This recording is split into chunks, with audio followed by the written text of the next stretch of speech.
Hello viewers, I doctor S B K Lal welcome you all in my YouTube channel. मेरे YouTube channel में आपका बहुत बहुत स्वागत है। अगर आप इस चैनल पर नए हैं तो चैनल को लाइक, शेयर और सब्सक्राइब करें ताकि विविध विषयों से संबंधित वीडियो आप तक आसानी से पहुंचे। आज हम आपके लिए लेकर के आए हैं रूस की क्रांति और दुनिया में जो उस क्रांति का क्या प्रभाव हुआ, इसका विश्लेषण करेंगे। सबसे पहले जानते हैं कि अगर हम रूस में वैसे दो क्रांति हुई, एक 1905 की क्रांति और एक 1917 की क्रांति। अगर हम 1917 के क्रांति को ही मुख्य क्रांति माने तो हम कह सकते हैं कि फ्रांसीसी क्रांति जो 1789 ईस्वी में हुई थी, उसके 128 वर्षों बाद रूस की क्रांति हुई। तो फ्रांस के क्रांति का मूल उद्देश्य था सामंतवाद से मुक्ति पाना और रूस के क्रांति का मुख्य उद्देश्य था पूंजीवाद से मुक्ति पाना। तो दोनों ही जो क्रांति हुई उसका उद्देश्य पुरातन व्यवस्था को समाप्त कर नई व्यवस्था का सृजन करना था। इस तरह से हम उसके फ्रांस के क्रांति से भी इसकी तुलना कर सकते हैं। अब क्रांति के कारण की बात करें तो क्रांति का कोई एक कारण नहीं था। बौद्धिक कारण, धार्मिक कारण, सामाजिक कारण, आर्थिक कारण, ये सारे कारण थे। तो सबसे पहले हम चर्चा करते हैं सामाजिक कारण का, या सबसे पहले हम राजनीतिक कारण से शुरुआत करते हैं। तो राजनीतिक कारण की बात करें तो इसके लिए हम जो रोमनोव वंश का जो शासक था जार, उसके स्वेच्छाचारी और निरंकुश नीति को उत्तरदायी ठहरा सकते हैं। वह अपने आप को ईश्वर का दूत मानता था, सर्वशक्तिशाली था, राज्य की सारी शक्तियाँ उसके हाथों में केंद्रित थी, उसकी सत्ता पर किसी का नियंत्रण नहीं था, चर्च का भी वो प्रधान था, लेकिन फिर भी जनता के दुख को दूर नहीं कर सका, बल्कि जनता के दुख में वृद्धि हो गई। वह चापलूस और चाटुकारों से घिरा हुआ रहता था। तो प्रजा की स्थिति जब इतनी बिगड़ गई कि वो तरह तरह के संकटों का सामना करने लगे और उसके शासन के प्रति लोगों में असंतोष की भावना बढ़ने लगी। दूसरे राजनीतिक कारण की बात करें तो वो कारण को हम रूसीकरण की नीति कह सकते हैं। रूस में अलग अलग धर्म, जाति और मूल के लोग थे, जैसे मतलब फिन, पोल, जर्मन, यहूदी इत्यादि। सबकी भाषाएं भी अलग अलग थी, रीति रिवाज भी अलग थे, संस्कृति भी अलग थी। तो रूस की एकता के लिए रूसीकरण की नीति अपनाई गई, जिसमें संपूर्ण देश पर रूसी भाषा और रूसी भाषा के माध्यम से शिक्षा और रूसी संस्कृति को लागू करने की कोशिश की गई। जार की नीति थी कि एक जार, एक चर्च और एक रूस। तो सबसे पहले रूसीकरण के विरोध में 1863 ईस्वी में पोलों के द्वारा विद्रोह किया गया, लेकिन इस विद्रोह को दबा दिया गया। लेकिन ऐसा तो हम कह सकते हैं कि दबा देने के बावजूद भी अल्पसंख्यकों के मन में अलगाववाद की भावना बढ़ती गई। फिर हम देख सकते हैं कि राजनीतिक दलों का भी उदय हुआ। 19वीं शताब्दी के उत्तरार्ध में बहुत सारे जो पॉलिटिकल पार्टीज हैं वो अस्तित्व में आए। तो किसानों की समस्या को लेकर के नारदोनिक आंदोलन चलाया गया। 1883 ईस्वी में रूसी सोशल डेमोक्रेटिक पार्टी की स्थापना हुई। 1900 में सोशलिस्ट रिवॉल्यूशनरी पार्टी की स्थापना हुई। फिर लेनिन ने इस्कारा नामक पत्र का संपादन करके क्रांतिकारी आदर्शों का प्रचार किया। और 1930 ईस्वी में सोशल डेमोक्रेटिक पार्टी दो पार्टी में विभाजित हो गई। एक को हम बेल्शेविक के नाम से जानते हैं, जिसका अर्थ होता है बहुमत दल वाला, और दूसरे को हम मेंशेविक के नाम से जानते हैं, जिसका अर्थ होता है अल्पमत वाला। तो दोनों ही दल चाहते थे परिवर्तन, लेकिन जो मेंशेविक थे वो मध्यम वर्गीय क्रांति के समर्थक थे, जबकि बोल्शेविक वाले संघर्ष करके चाहते थे कि जो परिवर्तन हो। तो बेल्शेविक दल का प्रभाव अधिक हो गया और उसी के नेतृत्व में, जिसका कि नेतृत्व कर रहे थे लेनिन, तो 1917 की रूसी क्रांति हुई। फिर नागरिक और राजनीतिक स्वतंत्रता का जो अभाव था लोगों में, यह भी उत्तरदायी बना रूसी क्रांति के लिए। हम देख सकते हैं कि विश्व युद्ध में जो पराजय मिली, या क्रीमिया युद्ध में रूस की पराजय हुई, 1854-56 में जो क्रीमिया के युद्ध में रूस हार गया, फिर 1904-05 में जापान के साथ युद्ध में भी रूस हार गया। तो इससे जो राष्ट्र के स्वाभिमान को बहुत धक्का लगा, और छोटे से एशियाई देश से पराजित होने के कारण रूस के महानता का भ्रम टूट गया, उसकी प्रतिष्ठा नष्ट हो गई, और जनता में भी असंतोष और विद्रोह की भावना हुई। तो हम देख सकते हैं जो रूस में 2 क्रांति हुई थी, एक 1905 की क्रांति और एक 1917 की क्रांति। तो ऐसा कहा जाता है कि 1905 में ही के क्रांति में ही बीजारोपण हो गया था 1917 के क्रांति का, और 1905 की जो क्रांति हुई तो उसमें उसके इनमें जो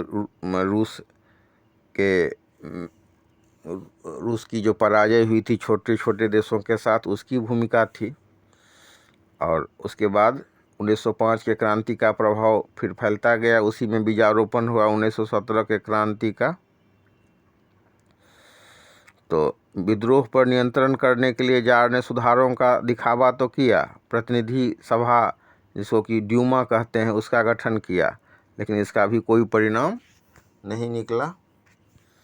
फिर हम देख सकते हैं कि कैसे विश्व युद्ध में, प्रथम विश्व युद्ध में रूस की पराजय हुई, और रूस के पराजय के बाद जो लगातार रूस की हार होती गई, मतलब विश्व युद्ध ही की बात करें तो उसमें हम देखेंगे कि जो विश्व युद्ध में जो पराजय हुई उसके लिए भी जार की नीतियों को हम उत्तरदायी ठहरा सकते हैं कि सेना के पास न तो अस्त्र शस्त्र थे, न पर्याप्त रसद और वस्त्र थे, सेना की हार होती गई। और चूँकि सेना का कमान स्वयं जार संभाल रहा था, तो इस पराजय से उसके भी प्रतिष्ठा को बहुत धक्का लगा। और जो जनता में की जो स्थिति इतनी कमज़ोर हो गई थी, और राष्ट्र की स्थिति इतनी कमज़ोर हो गई, छोटे छोटे देशों के से हारने के बाद प्रथम विश्व युद्ध में भी जब उसे हार का सामना करना पड़ रहा, तो इसके लिए जार निकोलस द्वितीय और जरीना की भूमिका को उत्तरदायी ठहराया गया। रूस का सम्राट जार निकोलस द्वितीय था, तो वह एक कमज़ोर शासक था, पूरी तरह से स्वतंत्र निर्णय लेने में भी सक्षम नहीं था। और उसकी जो पत्नी जरीना थी, और जरीना के जो समर्थक लोग थे, उसके हाथ का वो कठपुतली बन गया था। और जरीना भी एक बदनाम और रहस्यमयी जो पादरी था रासपुटिन, उसके प्रभाव में था। रासपुटिन जरीना को पूरी तरह से अपने बस में कर लिया, और जरीना के माध्यम से उसने प्रशासन और जार पर भी अपना प्रभाव जमा रखा था। तो इससे जनता में व्यापक आक्रोश उत्पन्न हो गया। फिर अगर हम सामाजिक कारण की बात करें तो हम देख सकते हैं कि 1861 ईस्वी तक रूस में अधिकांश किसान बंधुआ मजदूर थे। तो 1861 में किसानों को राहत देने के लिए कृषि दासता की प्रथा को समाप्त कर दी गई, लेकिन इससे किसानों को कुछ तो राहत मिली, लेकिन उनकी स्थिति में कोई विशेष सुधार नहीं हुआ। किसानों को ज़मीन तो मिली, लेकिन उसके लिए उनको भारी कीमत चुकानी पड़ी।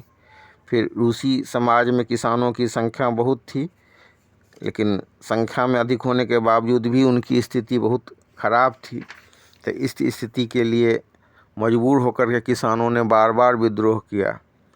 एक अनुमान के हिसाब से 1858 से 60 के मध्य रूसी किसानों ने 284 बार विद्रोह किया। तो 1861 में कृषि दासता को ख़त्म कर दिया गया। फिर 1905 में हम देख सकते हैं कि किसान विद्रोहों की संख्या बढ़ती गई। तो किसानों का समर्थन प्राप्त करने के लिए रूसी प्रधानमंत्री पीटर स्टोलिपिन ने किसानों को ज़मीन खरीदने के लिए उत्प्रेरित किया। इससे किसानों का संपन्न कुलीन वर्ग उभरा, जिसको हम कुलक वर्ग के नाम से जानते हैं। फिर 1917 के क्रांति के मजबूत स्तंभ बन गए। ये लेनिन और अप्रैल थीसिस में उन्होंने ज़मीन तथा किसानों को पहला स्थान दिया। फिर ये जो किसान थे उन्हीं की स्थिति दयनीय नहीं थी। औद्योगिक दृष्टि से यूरोप का एक पिछड़ा देश के रूप में छवि बनी रूस की, और जो मजदूर लोग थे कारखाना में काम कर रहे थे उनको बहुत बहुत देर तक काम करना पड़ता था। स्थिति एकदम असहनीय थी, असहज स्थिति थी। तो इसके विरोध में जो कल कारखाने में काम कर रहे थे मजदूर, उन्होंने भी संघर्ष प्रारंभ कर दिया गया। तो बाध्य होकर सरकार ने कारखाना अधिनियम बनाया जिससे कुछ सुविधा देने का प्रयास किया मजदूरों को, औद्योगिक मजदूरों को, लेकिन इससे भी उनकी स्थिति में बहुत परिवर्तन नहीं हुआ। फिर रूस में कुछ वर्ग ऐसा था जो चाह रहा था कि रूसी सरकार जो माने जार का जो गवर्नमेंट है उसी के द्वारा सुधार कार्यक्रम लागू किया जाए, लेकिन मतलब ज़्यादातर लोग उससे सहमत नहीं थे, सुधारवादी उससे सहमत नहीं थे। फिर निहिलिस्ट के द्वारा ही 1881 ईस्वी में जार अलेक्जेंडर द्वितीय की हत्या हो गई और क्रांतिकारी लोग जार शाही के विरुद्ध एकत्र होने लगे। फिर अगर आर्थिक कारण की बात करें तो इसमें हम देख सकते हैं कि रूस की आर्थिक स्थिति कितनी दयनीय हो गई थी।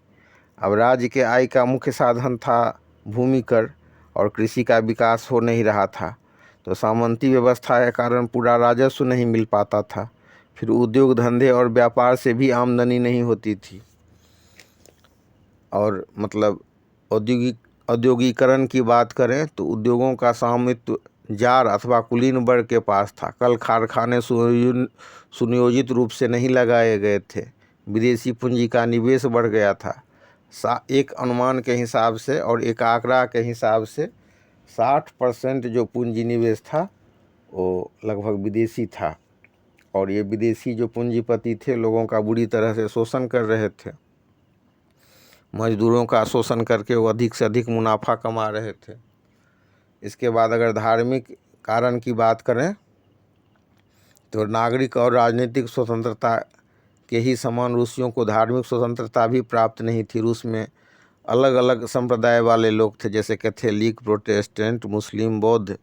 तो लेकिन वहाँ पर जो रूसी कट्टरपंथी ईसाई धर्म और चर्च का वर्चस्व था। बौद्धिक कारण की बात करें तो अनेक जो विख्यात लेखक हुए, बुद्धिजीवी हुए, वो सब भी जो अपने रचना के द्वारा जो सामाजिक अन्याय एवं भ्रष्ट राजनीतिक व्यवस्था का विरोध कर रहे थे। तो इन लेखकों में Leo Tolstoy, Ivan Turgenev, Fyodor Dostoevsky, Maxim Gorky, Pavlovich, Anton Chekhov, इनका नाम प्रसिद्ध है।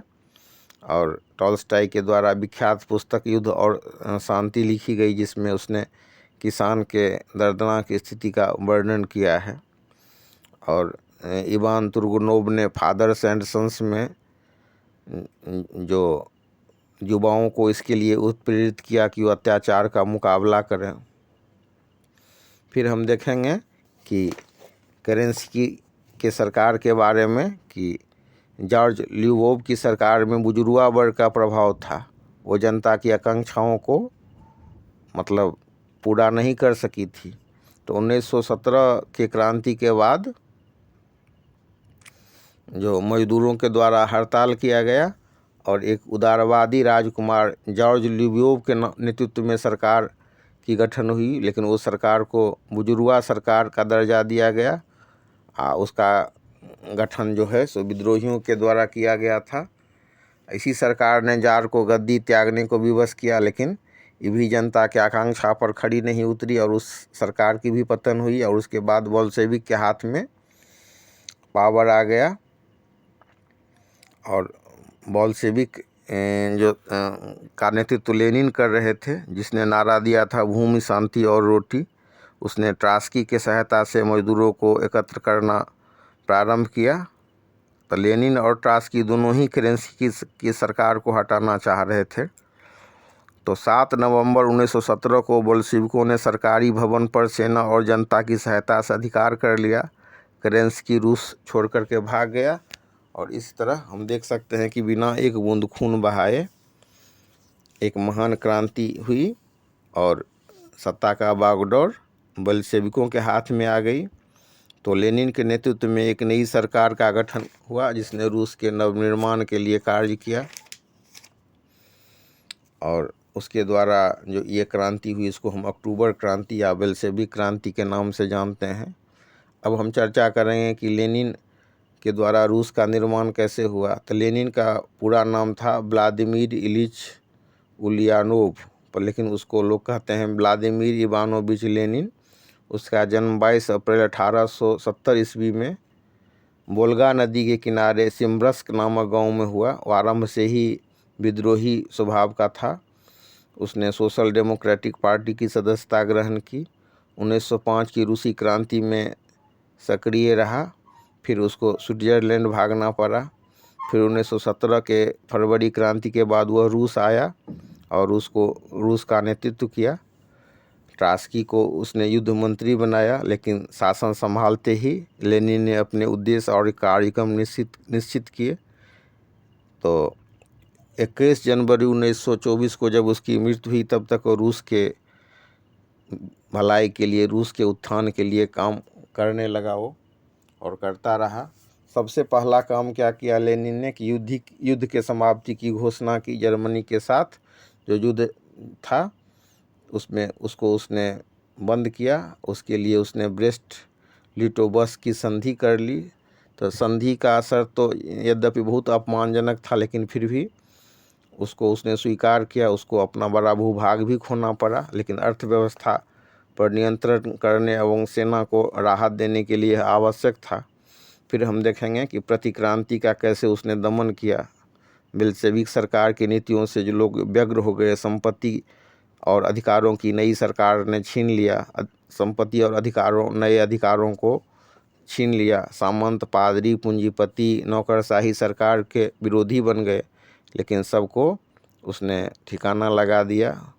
उसने विदेशी सहायता भी उसको मिल रहा था, सामंत, पादरी सबको। तो चेका नाम के पुलिस का गठन करके बड़े क्रूरता से उसने हजारों षड्यंत्रकारियों को मौत के घाट उतार दिया। फिर लाल सेना का गठन किया। आर्थिक व्यवस्था ऐसी लगाई कि आर्थिक साम्यवाद को लागू किया। फिर संपत्ति तथा उत्पादन के वितरण के साधन पर सरकारी आधिपत्य स्थापित किया। प्रशासनिक सुधार किया, सामाजिक सुधार किया। 1918 में बोल्शेविक सरकार ने रूसी सोशलिस्ट फेडरल सोवियत रिपब्लिक घोषित किया रूस को, और मतलब फिर उसको संक्षेप में USSR कहा जाने लगा। सर्वहारा वर्ग का अधिनायकवाद स्थापित हुआ। नई आर्थिक नीति 1921 में लागू की गई। तो जबरन किसान से उगाही बंद कर दी गई। ज़मीन पर राज्य का अधिकार स्थापित हुआ। कामगारों की संख्या 20 से अधिक नहीं थी। उद्योगों का विकेंद्रीकरण कर उन्हें कार्यान्वयन कर निर्णय संबंधी अधिकार प्रदान किया गया। औद्योगिकरण को बढ़ावा दिया गया। जीवन एवं व्यक्तिगत संपत्ति की सुरक्षा के लिए राजकीय बीमा एजेंसियां स्थापित की गई। बैंक खोलकर बैंक की व्यवस्था का भी प्रसार किया गया। विदेशी नीति पर भी ध्यान दिया गया। फिर उसके बाद स्टालिन पावर में आया तो उसने भी रूस को काफ़ी आगे बढ़ाया, लेकिन उसकी छवि एक क्रूर व्यक्ति के रूप में हुई।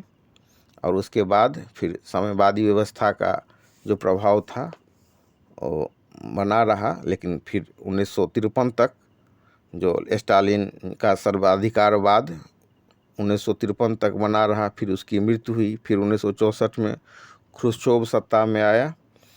उसने स्टालिन की नीति को त्याग कर उदारवादी नीति अपनाई। फिर 1985 में मिखाइल गोर्बाचोव आए, जिन्होंने ग्लानोस्त और पेरेस्त्रिका की नीतियां अपनाई। उनकी नीतियों से सोवियत रूस कई भागों में बंट गया। सत्ता संघर्ष प्रारंभ हुआ। फिर गोर्बाचोव के पार्टी के महासचिव से हटा करके बोरिस येल्त्सिन सत्ता पर काबिज हुए। और इस तरह हम देख सकते हैं कि जो 1991 में, दिसंबर 1991 में रूस का विघटन हो गया। तो इस हिसाब से हम जो रूस में जो क्रांति हुई और उसमें जो मतलब सत्ता हुआ कैसे